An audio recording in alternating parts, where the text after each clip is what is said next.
Graças e paz, irmãos. Queria orar mais uma vez com os irmãos. E estava ali considerando, né? Porque quando a gente tem, graças a Deus, tem muitos irmãos com encargo, compartilhando a palavra. E eu estava de manhã, hoje eu cheguei aqui, estava conversando com os irmãos e havia alguns encargos, né? Eu falei assim, o senhor me dá um sinal. Aí o Neco falou uma palavra aqui, ele vai saber qual depois. E ele mudou o que ele ia falar também, né, Neco? Ele usou uma palavra e a ênfase que eu quero dar é exatamente numa única palavra que ele falou, mas está dentro do que eu tenho repartido com os irmãos. Né? Alguém apagou a luz aí? Vamos orar mais uma vez.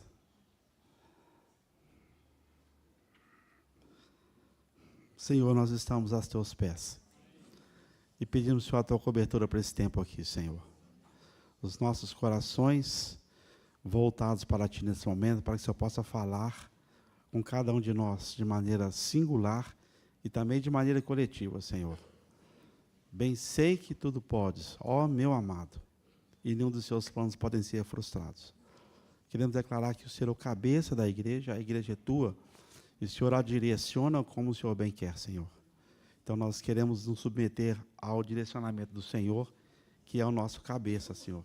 Em nome de Jesus, amém. Os irmãos sabem que eu já tenho compartilhado com os irmãos de longa data e o Senhor me mostrou muito clara a visão de um tapeceiro, né? Eu sou esse tapeceiro que só tem de linhas muito tênues e muito fraquinhas e agulhas, tentando construir alguma coisa. Então eu não tenho falado nada diferente daquilo que eu tenho falado do meu coração. Por isso eu até falo com os meus irmãos, eu não tenho pressa, porque se é do Senhor, né, o Senhor vai abrir as portas para eu poder compartilhar com os irmãos. E na última vez que eu compartilhei, eu tenho compartilhado com os irmãos, eu compartilhei a última vez sobre a casa de Deus, né, e eu usei o texto lá em Timóteo, né, como se devemos nos comportar na casa de Deus, que é a igreja de Deus vivo, que é a coluna e baluarte da verdade. E a ênfase que eu quis dar naquele compartilhar meu, é que o Senhor quer que nós sejamos achados nele, né? Quem nós somos, né? Onde estamos e o que nós fazemos. E o irmão iniciou aqui, num dos versículos que o Juninho leu, ele diz assim, portanto, se já ressuscitastes com Cristo, buscai as coisas que são lá de cima, né? Onde Cristo está assentado. Então, quem nós somos? Nós somos filhos de Deus. De fato, nós somos filhos de Deus. Né? Ainda não sabemos o que seremos, mas quando Ele vier, temos convicção que seremos semelhantes a Ele. Mas, de fato, nós somos filhos de Deus. E onde estamos? Nós estamos na casa de Deus, que é a igreja de Deus vive, a coluna e baluarte da verdade. E o que nós fazemos? Exercemos sacerdócio diante do Deus Altíssimo. Se existe uma ocupação maior para os filhos de Deus, é exercermos o nosso sacerdócio. Eu sei que nós vivemos um mundo muito difícil e conturbado, principalmente o nosso país. Isso tem trazido muita dificuldade para muitos santos do Senhor, um grande incômodo, né, nos santos do Senhor. E eu também finalizei naquele último meu compartilhar que aquele que habita no esconderijo do Altíssimo, a sombra do Onipotente descansará. Foi isso que eu compartilhei com os irmãos. Então, se eu e você temos convicção, nós habitamos no esconderijo do Altíssimo, a sombra do Onipotente, mesmo que esse mundo vire de cabeça para baixo, nós estaremos seguros, porque nós somos servos do Senhor e filhos de Deus Altíssimo. É lógico que nós devemos orar pelas nossas autoridades, devemos orientar a congregação, mas o ponto de partida é, você, de fato, tem convicção que você habita no esconderijo do Altíssimo, a sombra do Onipotente? Porque tudo que fizer, tudo que passar nessa vida aqui, quer seja de bom ou mal, é o curso dessa vida. E o curso dessa vida, ele só propõe aquilo que é bom e aquilo que é mal. Mas o curso da vida de Deus propõe aquilo que é vivo e aquilo que é morte. É totalmente diferente. O curso desse mundo a Bíblia sempre foi assim, e as pessoas sempre casavam, se davam em casamento, construíam, compravam, vendiam, adquiriam, e ao mesmo lado, do outro lado da moeda, guerra, rumores de guerras, impostos, coisas inadequadas e todo tipo de coisas terríveis acontecem. Então o mundo, ele tem essa mão, né? Uma mão de direção e uma mão. Tem pessoas, infelizmente, agora, indo para um velório, infelizmente. Mas tem pessoas agora se casando e festejando. Esse é o mundo que nós vivemos, irmãos. Mas o que Deus tem para nós é aquilo que é eterno e aquilo que é temporal. Isso é que Deus tem para nós. É nessa perspectiva que eu gostaria de abrir mais um pouco as Escrituras com os irmãos. E a ênfase que eu quero dar é: você tem que conhecer a suprema vocação celestial. Você tem que conhecer a suprema grandeza do seu poder. Você tem que conhecer a respeito da sua herança no santo e da riqueza da sua graça. Está lá em Efésios 1:18. Isso que você precisa conhecer. E eu tenho enfatizado muito, a gente vai ficando velho, né, irmãos? Infelizmente, o tempo não poupa ninguém. E o irmão até um dia pregou sobre a brevidade da nossa vida, e é muito breve mesmo. E a ênfase que eu quero dar no dia de hoje é exatamente sobre isso, principalmente para aqueles que são da minha idade, né? Esses antigões aí, não tão antigões, mas também para os mais jovens. Por quê, irmãos? Quando nós começamos a ver a história da igreja, eu vou só fazer um pano de fundo para onde eu quero chegar, e eu quero dizer que os assuntos são tão vivos para mim, que às vezes eu vou pegar realmente a palavra de Deus, é lógico, a Bíblia, só para me ficar referenciado, mas assim, o Senhor já tem falado do meu coração, né? Eu poderia até pregar aqui com a Bíblia fechada, mas eu vou mantê-la aberta, para não cometer nenhum tipo de equívoco. Mas, irmãos, se eu entendo e você entende que a igreja é o corpo de Cristo, e o Senhor Jesus é o cabeça desse corpo, e nós, como os membros, fundidos, no sentido de fundição nesse mesmo pão, como que os membros devem proceder? Não é? Se você e eu temos um membro, um cabeça, que é supremo, que é perfeito, que só pensa nas coisas divinas, eu sou membro desse corpo, eu tenho que proceder conforme o ditame do meu cabeça. Não é verdade? Mas eu quero fazer um pano de fundo que acontece conosco, e vou pegar aqui, não vou falar sobre as igrejas, mas as igrejas do Apocalipse, elas nos ensinam muita coisa. E eu sei que ela tem um aspecto histórico, né? Ela tem aquele aspecto histórico, gramatical, aconteceu mesmo no primeiro século, as ruínas estão lá para dar testemunho disso, mas ela também tem um exemplo profético para nós, que é muito pertinente para os dias que nós estamos começando, os dias que nós estamos vivendo. E ela sempre foi assim, a palavra de Deus, como ela é viva e é eficaz, ela é sempre presente em cada época que vivemos, né? Então, quando o Senhor inspirou João a escrever aquelas igrejas lá, e ele começa com Éfeso, que significa desejável, né? E eu acho interessante quando a Bíblia diz assim, o anjo da igreja escreve, eu sei. E acho essa expressão, é uma linguagem enfática, né? Eu sei. Quando você fala eu sei, todo mundo treme, né? O Senhor diz, eu sei. Né? E às vezes na nossa profissão, né, Marta e Sheila, ele fala, eu sei que você está colando na prova, né? O aluno até gela, porque o Senhor fala, eu sei. E o Senhor fala assim em Éfeso, eu sei as suas obras. E Éfeso era o desejável, era aquela igreja que era o ideal. Mas depois o próprio Paulo escreve para Timóteo colocar as coisas em ordem em Éfeso. Essa é a primeira igreja. Depois tem aquela questão lá de Esmirna. A igreja passa por sofrimento, mirra, ela começa a sofrer, né? Lá no primeiro século, ela começa a passar por perseguições, por sofrimento. Depois a igreja vai para um estado muito pior, que é Pérgamo, que é casamento.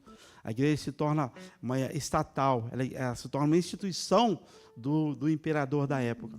E ela se tornou ali unida ao mundo. E aquela confusão, a igreja foi tornando um estado cada vez pior. Depois ela se tornou Tiatira. Aí pior ainda, porque agora, nesse momento, pessoas que não eram salvas foi introduzido naquela comunhão na igreja, e principalmente, entre aspas, né, pessoas que tinham poder financeiro, eles entravam na igreja e corromperam todo aquele movimento, e Deus tinha que providenciar. Isso, nós vemos esse relato profético na história. Depois nós temos Sardes, né? Que do meio desse grupo de irmãos, do meio dessa confusão, saem irmãos sérios, que querem servir o Senhor e querem andar ao Senhor, mas como eles queriam colocar tudo em ordem na casa, o movimento ficou muito formatado. Como os irmãos sabem, né, as igrejas que foram surgindo aí no século XIX, e começou a surgir o que nós chamamos de organizações. Isso é um relato profético. Mas depois desse meio surgiu um grupo de irmãos que é Filadélfia. Os irmãos que se propuseram apenas uma vida mais simples, uma vida aos pés do Senhor, amar uns aos outros, suprir uns aos outros, não é? E esses irmãos, eles começaram agora a andar na presença do Senhor, assim também como os demais também andavam, porque em todas as igrejas o Senhor tem promessa ao que vencer, e o Senhor tem sempre bênçãos para aqueles que venciam. Mas aí esses irmãos, agora com o passar do tempo, eles acharam a coisa tão normal e caíram num estágio muito difícil na igreja. E é isso que eu quero introduzir com os irmãos. Irmãos, sabe o que acontece conosco? Quando nós estamos num determinado nível, e essa igreja é interessante, eu quero convidar os irmãos para lermos agora, que lá é o último estágio, né, da igreja nesse relato aqui de Apocalipse. Isso serve para nós tanto individualmente como coletivamente. Vamos ver lá, Apocalipse, no capítulo 3.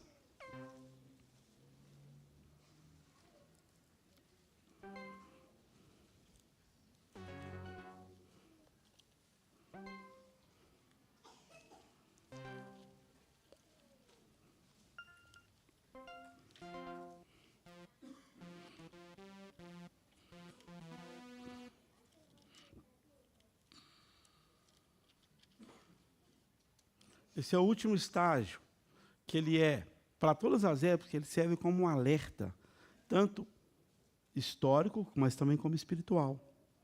Não é? E lá diz assim, Apocalipse 3,14 em diante.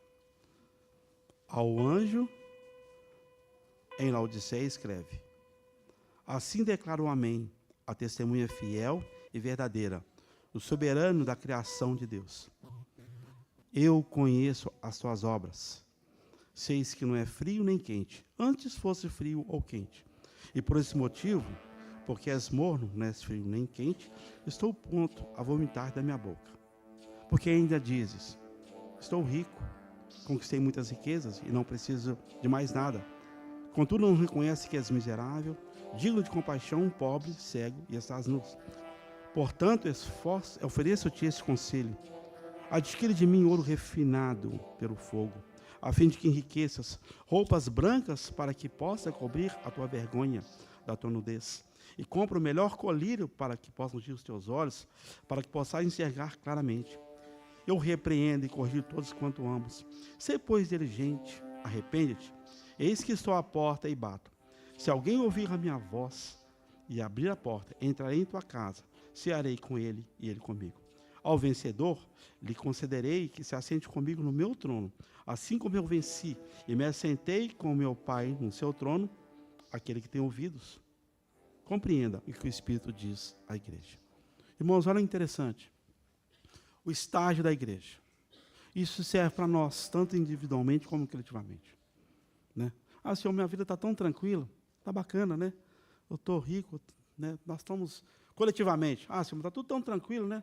Nós temos uma congregação muito organizada, nós temos a reunião dos lares, nós temos o culto de oração na quarta-feira, nós temos um culto muito bom, um louvor, nós temos um grupo que toca muito bem, nós temos, né, no mínimo, 3 pregadores muito bons que pregam de vez em quando no domingo, está tudo tranquilo.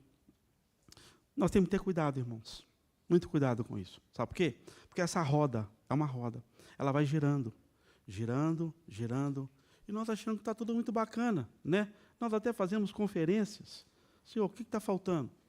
Eu acho que cada um de nós devemos pensar nesse aspecto, tanto individualmente como coletivamente. Senhor, está bom assim? Né? Porque é uma roda. E nós, com o uso, nós temos tanto tempo fazendo isso. Fazendo. A roda vai girando. E nós não consultamos se o Senhor, nós estamos no caminho certo. Porque esse é o último estágio, e ele é muito perigoso. E sabe como é que uma outra tradução para essa igreja lá diz? Costume de um povo comum. Estamos acostumados a fazer as coisas. Estamos acostumados a repetidamente fazer as coisas. E aí, quando se torna comum, eu acho que o nosso encargo aqui nessa manhã, o meu encargo é: nós não podemos ficar acomodados com o senso comum. Os irmãos podem entender? Não se acomode, não. Ah, mas está tudo tão tranquilo, domingo que vem vai ter a próxima reunião. Não, irmãos. Quem sabe o Senhor nos arrebate agora para Deus. Quem sabe o Senhor pode concluir todas essas coisas. Qual que é a nossa perspectiva? Eu acho que quem estudou ontem nos lares, aquele último capítulo lá, o penúltimo capítulo de Coríntios, Paulo tinha uma grande expectativa da volta do Senhor. Uma das coisas que era forte no coração dos irmãos era a volta do Senhor e a pregação do Evangelho. Não é? Era a volta do Senhor. Irmão, não existe nada que deve... existe um termo que ele... Antegozo. Eu estava até explicando para os irmãos. O que é antegozo, né? Antegozo. Aquele desejo, sabe? Que o Senhor vai voltar. O Senhor vai concluir todas as coisas. Isso, cristão que não tem antegozo, ele vai ficar andando na roda. Sabe por quê? Talvez alguns alunos estão pensando na quarta-feira, na reunião de quarta-feira. É bom você pensar mesmo, até se esforça a estar. Mas é o sábado que vem, mas domingo que vem. E a roda vai girando, vai girando, vai girando. E o antegozo da volta do Senhor. Aí vem coisas no mundo para nos alertar. Nossa, agora nós temos que orar, porque agora as questões políticas sociais estão muito ruins. Mas elas sempre estiveram ruins, mas chegou na nossa geração. Eu sei que nós devemos orar mesmo. Mas, irmãos, além disso, como o irmão introduziu na reunião, pensa nas coisas que são de cima. Se eu e você pensamos nas coisas que são de cima, nós estamos sempre na perspectiva de que o reino do Senhor vai se manifestar a qualquer momento. Essa é a minha perspectiva, essa é a nossa perspectiva. Eu sei que Deus levanta irmãos para alertar diante dos fatos que estão acontecendo aí fora. Mas a grande perspectiva já devia estar no meu coração, no seu coração, o Senhor vai voltar. Nós temos que andar com perspectivas de que o Senhor vai voltar. É como se fosse aquela passagem lá no livro de Êxodo, capítulo 12. Sempre de malas prontas, preparado para a viagem. A cada dia. Graças a Deus, Deus levanta os irmãos para despertar a igreja para orar em pontos específicos, isso é muito importante. Mas, irmão, nós já devíamos estar pensando na volta do Senhor nessa grande perspectiva. Sabe por quê? Sabe por que é a linguagem de um povo comum? O povo comum, é interessante que até o mundo já tem a nossa linguagem. Não é verdade? Você não vê pessoas que não são crentes falar assim, em nome de Jesus, e está amarrado. Misericórdia, não é? Eles têm a nossa linguagem, irmãos. Virou um povo comum, um povo que não tem expressão. E nós estamos no meio desse povo comum. E Deus precisa sacudir. Hebreus fala, eu vou citar, mas eu não estou lembrando, alguém me ajuda, né? O Senhor vai abalar tudo que é abalável, para que coisas firmes permaneçam. Os irmãos já viram isso em Hebreus? Irmãos, e vai ter que abalar mesmo. Não se espantem, vai precisar abalar, para que coisas firmes sejam estabelecidas no meu e no seu coração. Um reino, e vai manifestar um reino que não pode ser abalado. Os irmãos entendem isso? Um reino que não pode ser abalado. Mas as coisas desse mundo, elas serão abaladas. Os impérios vão cair. As potências vão tentar se levantar, mas vão cair. Mas como está lá em Apocalipse, graças a Deus, né, o Senhor, com o sopro da sua boca, vai aniquilar Satanás e os seus anjos. O Senhor, ele vai pisar no Monte das Oliveiras, ele vai se fender, e os santos vão passar.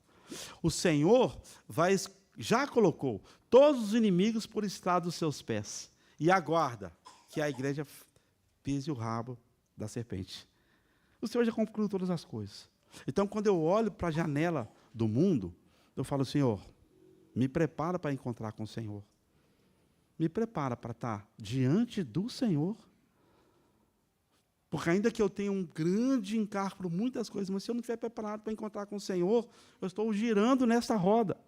Esse é o nosso grande encargo. Por um lado, nós guerreamos, sim, contra as coisas desse mundo, contra as hostes das maldades nas regiões celestiais. Porque a nossa luta não é contra a carne nem contra a sangue. Mas, por outro lado, fala, Senhor, amanhã o Senhor vai vir. E segundo outro dia, Senhor, o Senhor ainda não veio. Aí no outro dia, Senhor, mas Senhor, é assim que nós temos que orar. É assim que tem que ser a nossa oração. Senhor, conclui essas coisas para nós. Não é? Eu não tenho nada que me pega, pode ficar tudo para trás. Essa é a grande perspectiva que temos. Então nós temos que ter cuidado com esse espírito de Laodiceia, que pode ser coletivamente, mas pode ser individualmente. Talvez, irmãos, você tenha a prática, todas as práticas cristãs saudáveis, mas o Senhor está assim, Eis que estou à porta e bato. Mas pode acontecer? Pode. Um cristão pode deixar para o lado de fora? Pode. Uma grande ênfase que eu quero dar no dia de hoje, como igreja do Senhor, como um dos aspectos da igreja do Senhor, é o Espírito Santo. Irmãos, olha no internet, qual foi a última mensagem que foi postada no grupo da igreja sobre o Espírito Santo? É como se fosse alguém que não é importante, mas ele é extremamente importante para os dias que nós vivemos nos dias de hoje. A nossa razão não é suficiente para produzir aquilo que só o Espírito Santo pode produzir. É isso que é o nosso encargo. Esse aspecto da igreja, que o Senhor pode estar batendo na porta do seu coração. Irmão, estou batendo, deixa eu entrar. Senhor, eu sou crente, você até orar, eu não falto uma reunião. Senhor, eu quero produzir uma coisa em você que só eu posso produzir. Aí a palavra que o Neco falou hoje, ele já sabe o que é mais ou menos. Sabe por quê, irmãos? Apenas os nossos exercícios naturais, mentais, repetições, né? Chaves bíblicas, são apenas expressões naturais e chaves bíblicas. Não vai resolver nada. Como os irmãos sabem, nós somos família cristã há muitos anos, lá em casa tinha a Bíblia aberta no Salmo 91. E era o único que a gente sabia, mas só a Bíblia aberta no Salmo 91 não ia resolver, né? Porque, na verdade, irmãos, quantos de nós aqui, nós conhecemos muito bem o Salmo do pastor? Mas eu te pergunto, você conhece o pastor dos Salmos? Você conhece o pastor dos Salmos? Ah, mas eu sei o Salmo do pastor, mas eu e você precisamos ter comunhão com o pastor dos Salmos. É diferente. É diferente. Você fala, o Senhor é meu pastor e nada me faltará, mas Ele é o meu pastor mesmo e nada me faltará. Não é assim? Mas nós aprendemos doutrinariamente aquelas expressões assim, tudo pode aquele que fortalece. É uma verdade, irmãos. Mas é verdade lá de fora. Né? Quem pode nos separar do amor de Cristo? Aí a primeira luta que tem, você não quer nem congregar mais. Não é? A primeira dificuldade que você tem, você já não quer saber mais dos seus irmãos. O Espírito Santo, a ênfase que eu quero dar no dia de hoje é o Espírito Santo na vida orgânica da igreja. Irmãos, desista de você de produzir alguma coisa. Permita que o Espírito Santo possa produzir em você aquilo que só Ele pode produzir. Os irmãos podem entender? Habitar no esconderijo do Altíssimo é uma bênção. Mas quando se habita no esconderijo do Altíssimo, nós já estamos habitando lá, porque Efésios nos garante isso, né? Ele fala assim, que Ele nos assentou nas regiões celestiais, nós estamos assentados lá, nas regiões celestiais. Louvado seja Deus por isso. Quem nasce de novo e quem recebe a Jesus e reconhece os seus pecados, vá diante do Senhor, Ele está nas regiões celestiais. Mas o Espírito Santo, parece meio difícil de explicar, meio paradoxo. Você está numa casa, mas o Senhor da casa pode estar lá de fora. Ele te colocou lá. Mas existem lugares que o Espírito Santo não pode entrar. E aí, a ênfase, né, que eu quero trazer para os irmãos. Irmãos, tem uma passagem lá, eu quero ler.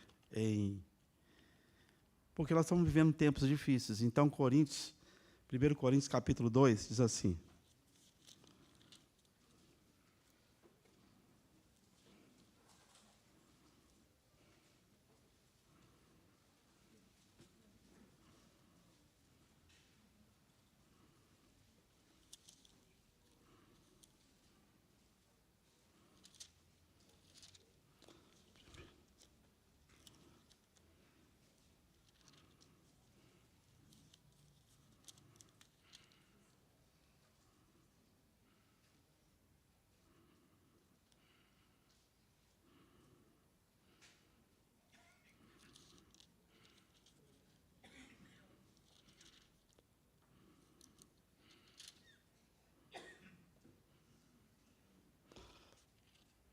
Primeiro Coríntios capítulo 2, versículo 6.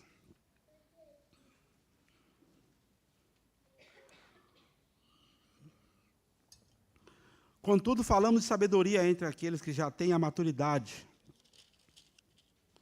Não refiro, entretanto, a sabedoria desta era, ou dos poderosos desses séculos, que estão sendo reduzidos a nada.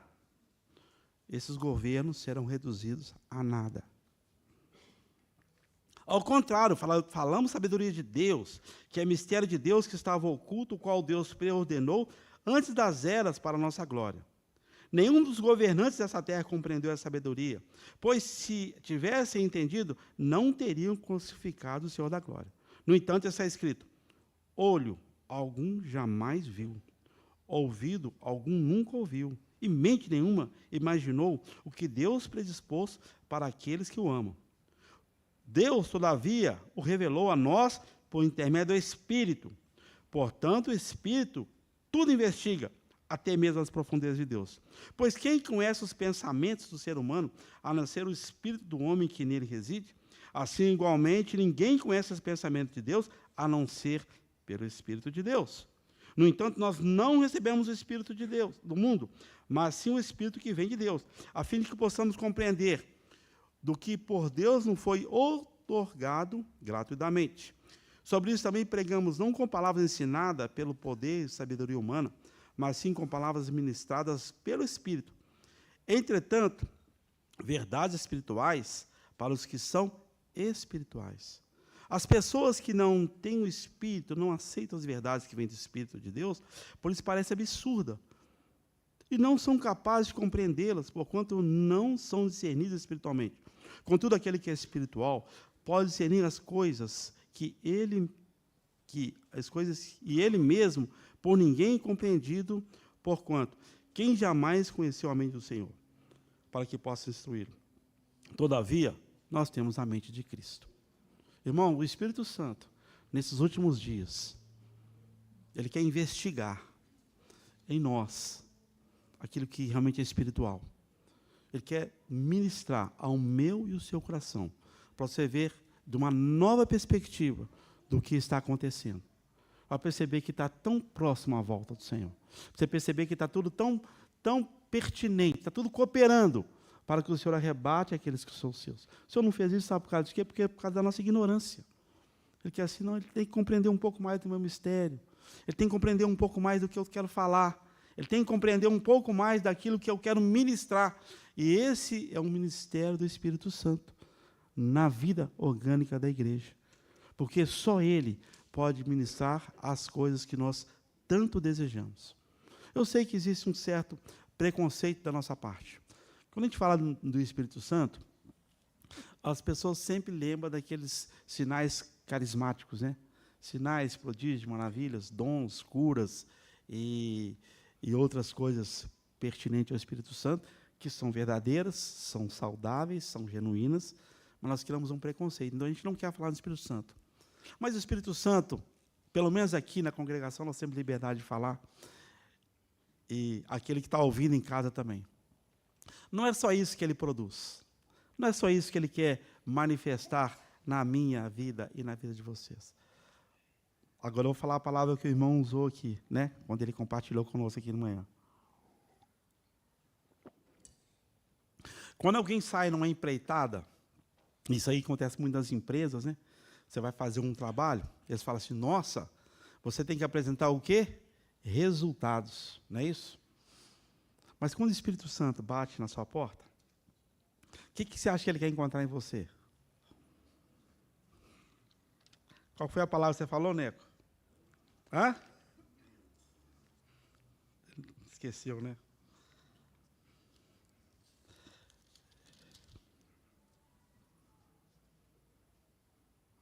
Irmãos, olha que coisa mais simples. E é impossível de nós, por nós mesmos, produzir. Sabe o que Deus quer quando chegar em você? Você pode dizer assim, Senhor, eu ganhei 1000 almas para o Senhor, está aqui as 1000 almas. Bacana, né? Que os irmãos continuem pregando o Evangelho mesmo. Senhor, eu abri tantas igrejas, entre aspas. Bacana também. Senhor, eu dei meus bens para muita gente. Bacana. Mas sabe o que Deus quer quando nós encontrarmos diante dele? O Espírito Santo quer produzir em nós? Fruto. Fruto. Sabe por quê, irmãos? A roda nos ensina a fazer as coisas, mas muitas vezes nós continuamos sendo os mesmos. Sabe por quê? Você está no giro, né? Você consegue fazer. Mas Deus quer encontrar em mim e você fruto. Você sabe o que é isso? Gálatas 5, 22. Vamos ler lá?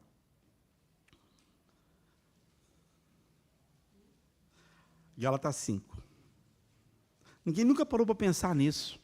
É muito fácil nós até fazermos uma reunião de vigília para buscarmos os dons miraculosos, os dons lá do Espírito, sinais, prodígios, maravilhas, receber os dons de operação de milagre, mas pouco de nós sentou diante do Senhor.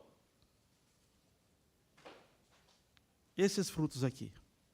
Lá diz assim: mas o fruto do Espírito é amor, alegria, paz, paciência, benignidade, bondade, fidelidade, mansidão, domínio próprio, e contra essas virtudes não há lei. Os que pertencem a Cristo crucificam a carne com suas paixões e seus desejos. E se vivemos pelo Espírito, andemos de igual modo sob a direção do Espírito.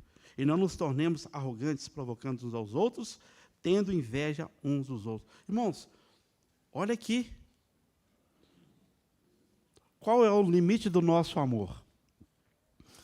O meu amor, e eu sei que talvez eu seja a única exceção aqui, né? O meu amor é enquanto eu sou beneficiado. Né? E quando nós somos beneficiados, nós amamos, não é verdade? Ou você ama de qualquer maneira? Não, eu vou sempre amar. Não, irmãos. Se você está fazendo isso, pode ter certeza, é fruto do Espírito Santo. Porque nós não sabemos amar. Nós não amamos, se nós não somos capazes de amar, se o Espírito Santo não produzir isso no seu coração. Irmãos, amar onde você acha que não vai ter retorno nenhum, você vai amar? Quem faz isso? Só Jesus. E quem pode produzir isso na sua vida? O Espírito Santo. Só o Espírito Santo pode produzir um amor que você sabe que você não vai ter retorno nenhum. Né? Embora foi profetizado lá em Isaías 53, capítulo 12, que ele verá o penoso trabalho da sua alma e ficará satisfeito, mas como um homem, o Senhor Jesus diz: Deus meu, por que me desamparaste? Não é isso? Depois ele falou: Pai, perdoa que ele não sabe o que faz. E ele os amou até o fim. O Senhor Jesus amou até o fim. Mesmo quando foi devidamente, então, quando ele foi confrontado, e quando ele foi até, aqueles que andaram com ele os abandonaram, ele o amou. Irmão, você pode amar esse amor? Mas, irmão, que bênção, quando chegar diante do Senhor naquele dia e falar: eu tenho fruto em você, ser amor, acima de todas as circunstâncias. Não foi você que amou, a vida fluiu. A vida fluiu. Quantos de nós, irmãos, precisamos experimentar esse amor que flui de Deus? Não é um amor natural. Nosso amor é egoísta. É um amor que nós queremos sempre nos dar bem, né? É um amor que eu preciso investir para ter troco, retorno. Mas o amor que vem de Deus é fruto do Espírito Santo de Deus. Só Ele é capaz de amar ao outro por meio da sua vida. Não é? Alegria. Oh, irmãos, que dificuldade. Alegria é aquele dom que Deus coloca em seu coração, mesmo em tempos de adversidade. O mundo produz alegria, né? Porque tem um gênero que chamamos comédia, né? E você fica alegre, você ri e tal. Mas o Espírito Santo quer produzir em você uma alegria. E talvez você seja uma pessoa triste, servo do Senhor, andando com o Senhor, tantos anos, e é uma pessoa triste, amarga, rancorosa, uma pessoa que não tem perspectiva nenhuma. Você precisa do fruto do Espírito Santo, produzir a alegria no seu coração. E o fruto do Espírito Santo pode produzir isso. Tem ou não tem crente triste, irmãos? Como eu quero ser servo de Deus, só anda triste. Ele precisa do fruto do Espírito Santo. Alegria. Né? Não tem nada a ver com temperamento. Né? Alguns de nós somos naturalmente bastante alegres e espontâneos. Isso não é nada a ver. Mas aquela alegria, né, que você sente assim: que bom que eu sou servo de Deus vivo, né? Que graça, que maravilha. Você já conseguiu sorrir sem nada, assim, do nada, assim? Pô, que bom. É uma alegria que o Espírito Santo produz na sua vida, irmãos. Esse é um dom maravilhoso. Próximo aqui, né, irmãos? Paz.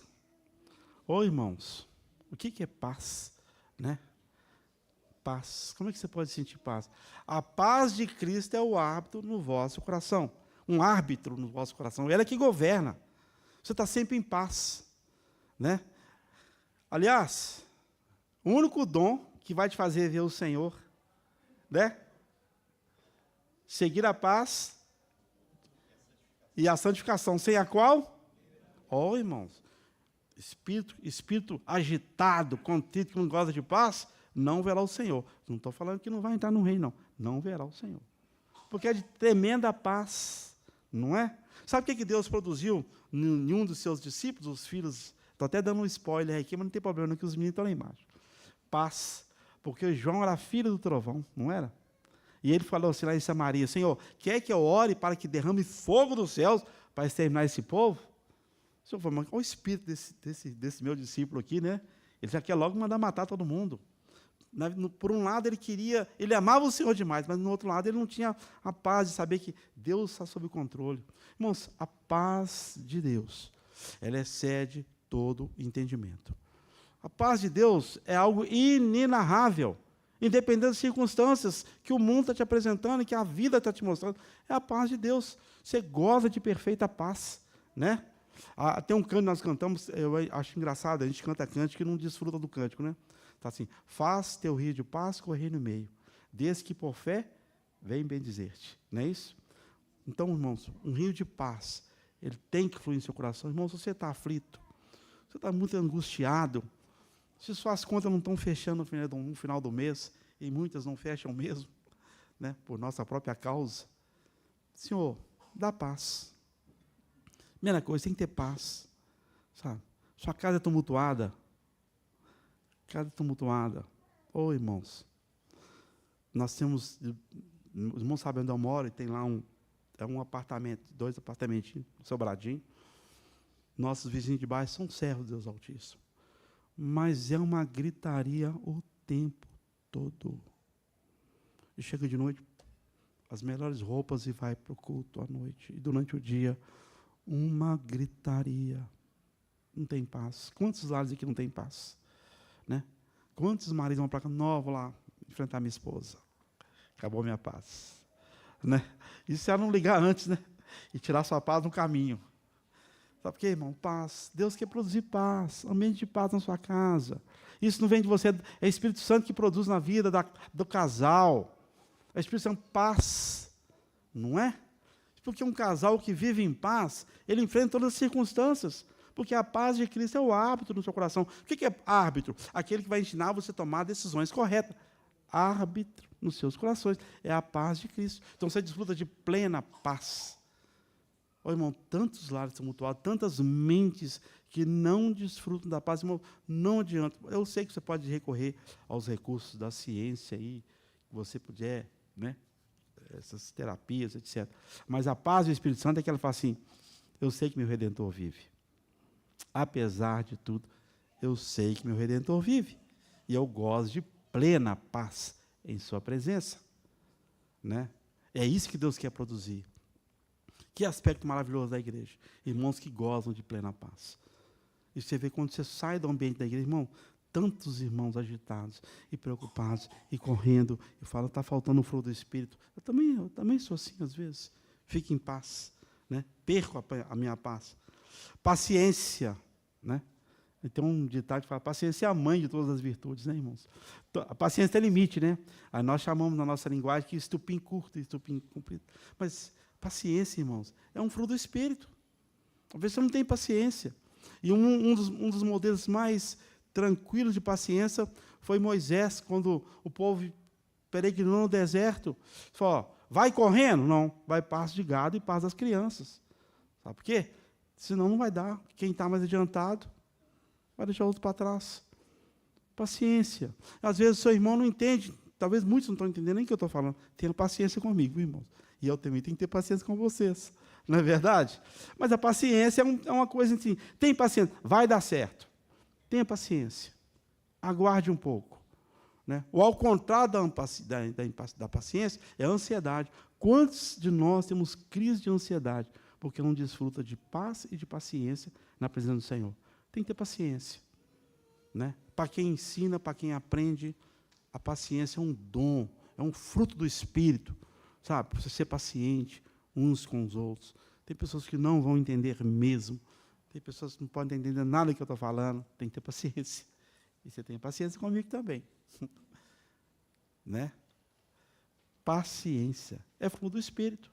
Não é muito melhor do que falar em línguas estranhas? Se bem que os dons não se pode equilatar, né? A gente não sabe qual que é o maior, né, ou o menor. Mas, irmão que é paciente, ele consegue viver em paz. Benignidade. Irmãos,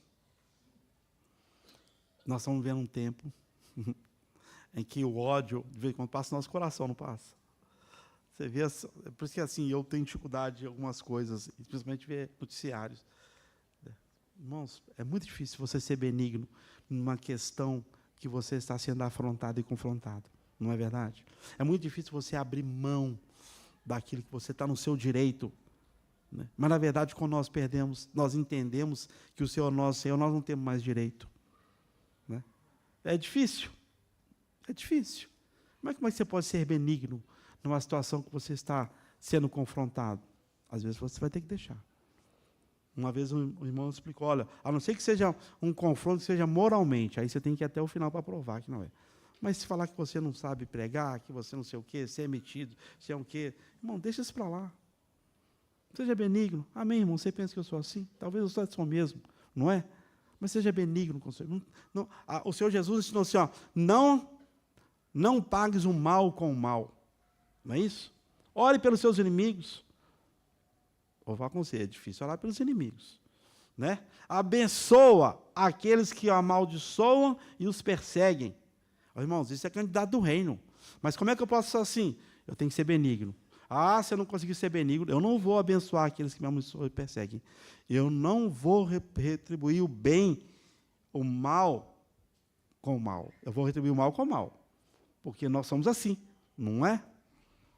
Mas, Senhor, eu tenho dificuldade. Olha o que acontece, muitas vezes nós somos CLT, às vezes tem uma reunião com o seu chefe lá, né?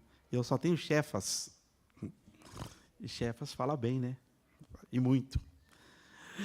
E às vezes você fica, ai meu Deus, tem misericórdia. E você fica falando. Aí você se prepara, né? Mas quando você ouve uma coisa que você não está preparado para ouvir, aí você tem que engolir. Sabe por quê? Porque ele é autoridade sobre a sua vida. Aí falar uma coisa com você que você fala, meu Deus do céu, que injustiça, não é? Aí você falou, Senhor, tem misericórdia em suas mãos. Mas muitos de nós, às vezes, nós descemos das regiões celestiais, vamos para o campo terreno e estragamos tudo. Aí depois tem que voltar e pedir perdão. Porque você nunca pode esquecer da sua posição em Cristo. Você está nas regiões celestiais. Embora seja o seu patrão seja terrivelmente arrogante, ou sua patroa, seja lá quem for, você está numa posição muito melhor. Você está nas regiões celestiais em Cristo Jesus. Os irmãos podem entender? Amém? É por isso que eu tenho falado, de onde você veio, você está nas regiões celestiais. Aconteça o que aconteça, você está numa posição muito melhor. Talvez aquela pessoa que te persegue e te amaldiçoa, ele é um ímpio, ainda está carente da graça e da misericórdia de Deus, precisa mesmo se dobrar aos pés do Senhor, estar diante do Senhor, mas você tem que entender assim, não é nenhuma soberba, Senhor, muito obrigado, o Senhor me colocou nas regiões celestiais, e eu posso perder este round aqui, porque não vai fazer nenhuma diferença para mim. Agora vai ficar feio, mas na eternidade não vai fazer diferença para mim.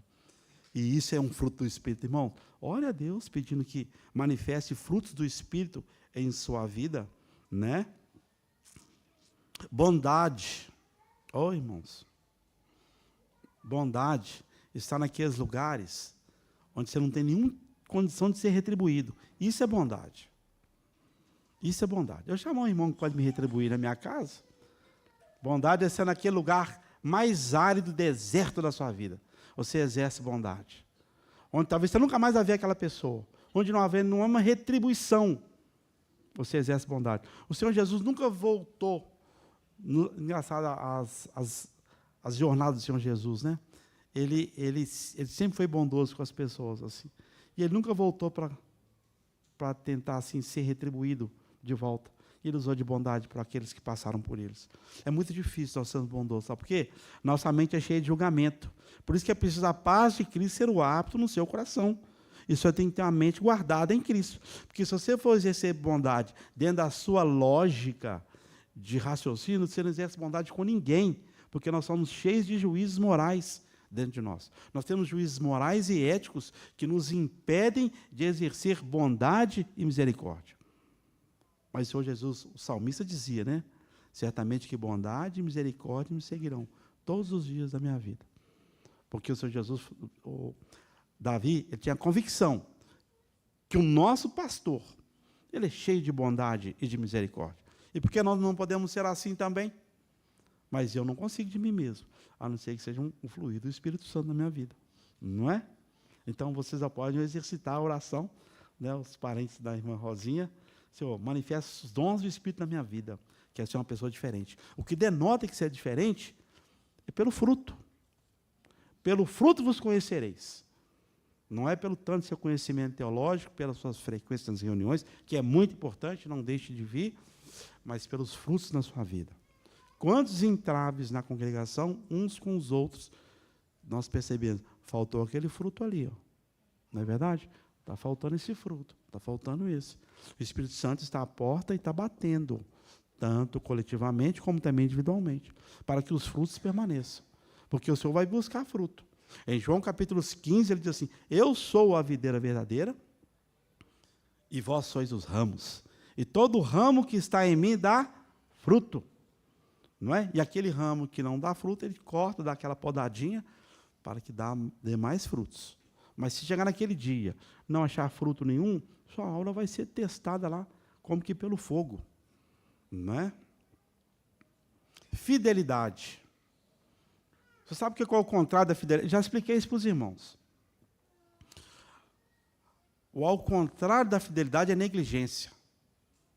E o Senhor Jesus falou em Hebreus, no capítulo 2, no início, assim, como escaparemos nós se negligenciarmos essa tão grande salvação? E se eu for parafrasear para os irmãos, assim, como escaparemos nós se não formos fiéis ao Senhor? Porque se você não é fiel, você é negligente. Se nós somos infiéis, Ele é fiel. Mas se nós não exercer o fruto da fidelidade não aparecer em nós, significa negligência. Porque o Espírito Santo está aí para dar para nós todos os frutos que nós pedimos. Senhor, me ajuda a ser fiel. Fidelidade ao Senhor. Né? Irmãos, e coisas pequenas. Coisas pequenas. Dá um exemplo pequeno. Isso aconteceu na minha vida. Eu até fiz um pacto com a minha esposa uma vez. Eu não chego mais atrasado na reunião. Porque eu acho, para mim, só falando assim, é infidelidade. Porque eu tenho que chegar, nós, né? Marta, nós, tem que chegar cedo, né, Marta? 7 horas tem que estar na sala de aula. A gente não chega atrasado. E às vezes a gente chega na reunião 9h35, 9h40, 9h50, 10, 10h15. Eu sei que você não está conseguindo ser fiel. Peça ao Senhor, o Espírito Santo. Eu quero ter fidelidade com os compromissos. Seja fiel. Ah, mas Senhor, eu não posso, sou preguiçoso. A cama de domingo, parece que o domingo é o melhor dia de dormir até mais tarde, né? Na nossa cabeça. Tem irmãos que acordam 4h40 da manhã. Tem uns que acordam 4h30. De vez em quando eu faço umas enquetes aí. Tem irmãos que acordam 4h30 da manhã. E, às vezes, no domingo, nós chegamos na reunião, começa às 9h30, e elas chegam, irmãos, 10 horas da manhã. Você sabe o que é isso? Está faltando fidelidade. É um fruto do Espírito. Você nunca vai conseguir sozinho. Você vai continuar sendo negligente para com as coisas do Senhor. E para com as coisas do Senhor, elas só se movem e se movimentam por meio do Espírito Santo. Você for fiel. Não, você é fiel por mim mesmo. Bacana. Você pode até tentar, mas um dia você começa a falhar. E vai cair na roda de novo. Ah, não tem problema chegar atrasado, não, porque todo mundo chega atrasado também, né? Eu estou sentado aqui 10 horas, chega alguém 10h45. Ah, o que tem? Não tem problema, não. Mas se você está diante do Senhor, o Espírito Santo, produzir fidelidade a você, domingo você vai levantar 7 horas da manhã. E 9h20 você está aqui dentro. E eu tive que pedir ao Senhor, Senhor, me dá a ser fiel. Não posso ficar procrastinando. Eu também sou muito lento para aprontar. Eu sou muito lento. Eu concordo que eu sou uma lerdeza danada para poder chegar, para levantar. Por isso que eu tenho que levantar mais cedo. Mas, tirando essas patologias nossas, de lentidão, de lerdeza, peça ao Senhor que te dê espírito de fidelidade para com as coisas do Senhor. Ser fiel ao Senhor e dar-te a coroa da vida. Olha, irmãos, olha, você vê? Olha o benefício da fidelidade. Coroa da vida. Né? Nós não sabemos se isso é literal, mas eu sei que coroa é o prêmio mais alto que alguém pode ganhar em qualquer esfera de competição, é a coroa. Não é verdade? E somente um que usa. Medalha, muita gente ganha, mas coroa só. Ser fiel até a morte. Vamos prosseguir, porque eu também vou ser fiel naquele meu compromisso com os irmãos. Mansidão e domínio. Está junto. Mansidão e domínio próprio. Irmãos, Mateus 11, 28, 29 e 30. Não tem jeito de sermos mansos se não tivermos com a mão ocupada com uma ferramenta que se chama... O que está lá? Vinde a mim todos estáis cansados e sobrecarregados, que eu vos aliviarei. Tomai sobre vós o meu jugo e aprendei de mim, que sou manso e humilde de coração, e encontrarei descanso para vossas almas. Porque o meu fardo é suave, o meu jugo é leve. Talvez, é lógico, no nosso hino fala, irmão, tome a cruz. A cruz, ela é essencial na vida de qualquer cristão. Mas o cristão só toma a cruz depois que ele está calejado com o jugo de Jesus. Porque ele aprendeu o caminho. Então ele sabe que é sofrer. Aí o Senhor falou assim, eu vou ensinar. Quando aqueles dois discípulos, aquele estava perguntando assim, a mãe de Tiago e João foi até Jesus e falou assim, Senhor, concede que no reino um assente à minha direita, outro à minha esquerda? Ele falou, isso eu posso conceder, mas vocês estão preparados para passar pelas coisas que eu vou padecer juntamente? Então, se você não aprender a andar com o Senhor, nós vamos correr da vida de cruz. Porque só aprendendo com o Senhor, que é manso e humilde de coração, a cruz pode ser oferecida. Sabe por quê? Porque tomai sobre vós o meu jugo e aprendei de mim. Aí você andou o caminho, o Senhor fala, agora você pode tomar a cruz. Porque a cruz está exatamente na sequência aqui, ó, domínio próprio. Porque quando você toma a cruz, o irmão que toma a cruz, ele tem domínio próprio. Sabe por quê? Porque ele sabe assim, eu estou crucificado com Cristo. Já não sou eu mais quem vivo. E Cristo vive em mim. Por quê? Você está crucificado. Aí você tem um domínio próprio. Como é que você vai mexer se você está crucificado com Cristo? Né? Mal mexer com a cabeça. Mas se você está crucificado com Cristo, e lá está assim, eu vou lembrar só uma... aqui ele está assim, crucificado com as suas paixões, né? Ou seja, todas as nossas paixões, a cruz, nós somos crucificados juntamente com ela. Então não há movimentação. Porque você está crucificado com Cristo. Irmãos, você quer ser manso? Toma o jugo de Jesus. Aprenda dele que é manso e humilde de coração. Mas na prática mesmo. Senhor, eu não sou manso por mim mesmo.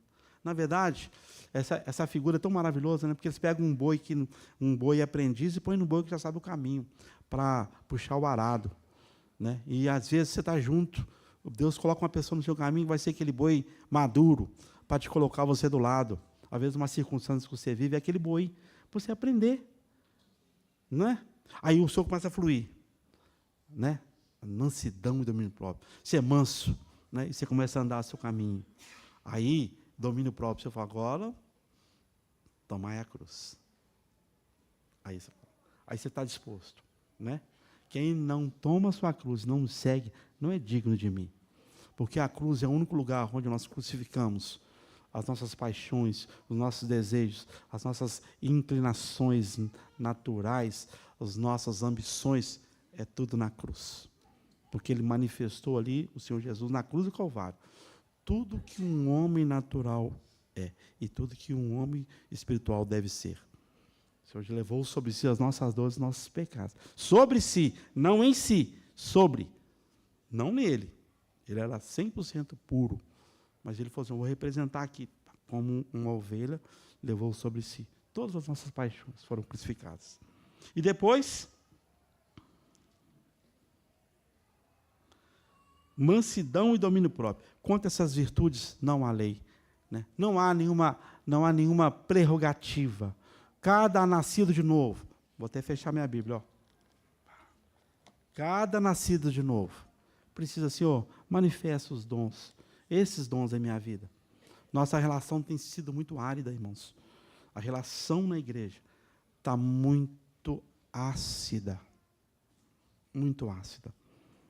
Quando a gente percebe os bastidores, porque a gente percebe muita acidez, sabe? Não está suave, não está leve, está pesada. Então o Senhor quer tirar isso. Mas como é que pode ser isso? Nós amamos uns aos outros. O que eu tenho contra o meu irmão? O que eu tenho contra mim? Nós amamos uns aos outros. Mas está faltando os frutos do Espírito. Porque os frutos do Espírito é que embeleza uma comunhão. É os frutos do Espírito que traz vigor a uma comunhão. É os frutos do Espírito que traz energia a uma caminhada. Porque o natural, ele é cansativo e enfadonho. Quem é mais antigo que encontra? Quantos clubes sociais já foram da Beta e fechou, não foi? Porque é natural, não vai permanecer, né? Aqui atrás tinha um clube aqui, clube dos fulanos. Não, a pessoa compra a cota, não é assim? Vai no clube, mesmo. Depois, aquele lá é chato, eu não gosto daquele. As relações começam a ficar ácidas, nocivas, perniciosas, cheias de ganância, cheias de domínio, falta de domínio próprio, e as pessoas param de ir, perde o prazer. E a congregação do Senhor é um lugar de prazer. A casa de Deus é um lugar de alegria. A casa do Senhor é um lugar de estímulo, é um lugar de amor. Um lugar assim, como diz o Salmo... Não, estou confundindo aqui. Alegrei-me como disseram, vamos à casa do Senhor. Não Salmos, né? Por quê? Que bom que eu vou estar com meus irmãos. Louvado seja Deus. Que bom que nós vamos, né, estar reunidos ao nome do Senhor. Que bom que nós vamos ter um encontro lá de crianças, de adolescentes, de jovens, de adultos. Que bom! Agora, vai ter conferência. Domingo de manhã, quarta-feira, sábado. Não vou não. Vou no supermercado primeiro, se der tempo eu vou. Está ácida a reunião. Mas quando a comunhão ela é forte, ela é rica, quando a comunhão ela é cheia do vigor do Espírito Santo, há sempre alegria. Né? Sempre muita alegria de estar nas casas dos outros, até do irmão abrir a casa. O irmão abre a casa com alegria, né? E hoje, às vezes, ontem eu tive uma surpresa, né? A reunião foi na minha casa. Eu falei, Rosa, não vai muito ninguém, eu vou fazer só um prato aqui especial, aqui, mas não vai vir muita gente, não. Eu fui só chegando, irmãos, falei, que bênção, né? E que bom. Às vezes a visita, o anfitrião prepara, não vai ninguém. Não é?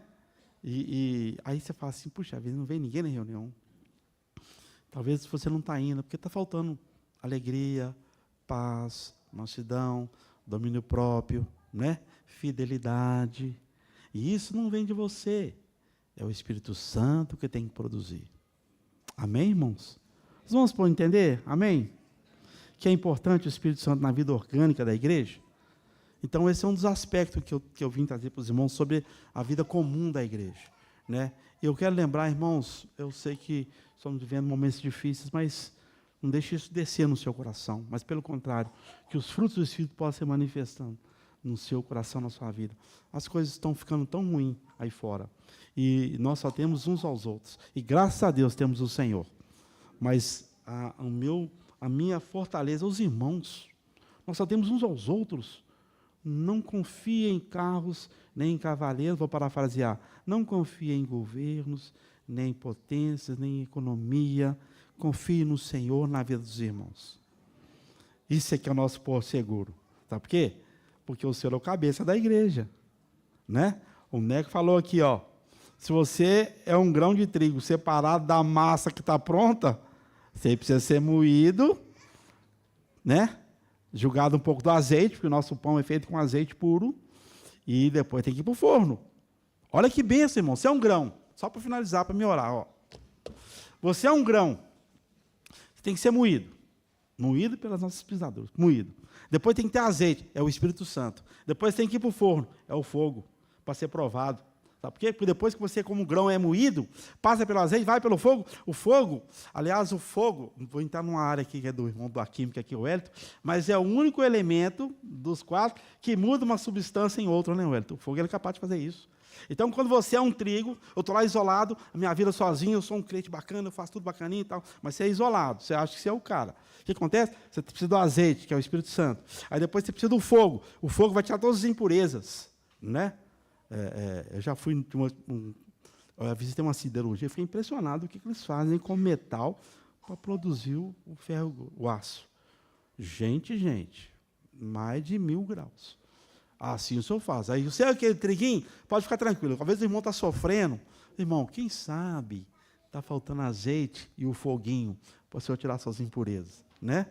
Talvez você veja condolente com o irmão. Ô, irmão, quem sabe está faltando um pouquinho aí do azeite do Senhor, que é o Espírito Santo, e um foguinho para tirar todas as suas impurezas. O Senhor não quer te consumir, não. Aliás, o fogo do Senhor, o Senhor é fogo consumidor, mas Ele é consumidor das nossas impurezas, porque nós já somos dele. Não é? Nós somos do Senhor. Né? E vamos orar. Esse é só mais um aspecto da casa de Deus, irmãos, e que Deus possa estar abençoando a semana de cada um de nós, e temos convicção de que Ele é poderoso para fazer abundantemente mais tudo aquilo que pedimos ou pensamos. Amém? Louvado seja Deus. Senhor, nosso Deus e Pai, exaltado seja o Teu santo nome, bendito seja o Senhor, que o Senhor fez os céus e a terra e tudo que neles há, Senhor. Somos os Teus filhos e estamos na Tua casa. Exaltado seja o Senhor por toda essa bênção que o Senhor nos trouxe. Exaltado seja o Senhor pela riqueza da Tua graça. Senhor, continue falando conosco, que os dons do Espírito Santo sejam manifestos em nossas vidas, Senhor, em nome do Senhor Jesus, para a glória de Deus Pai. Amém. Amém, irmãos. O irmão vai dar os avisos aqui.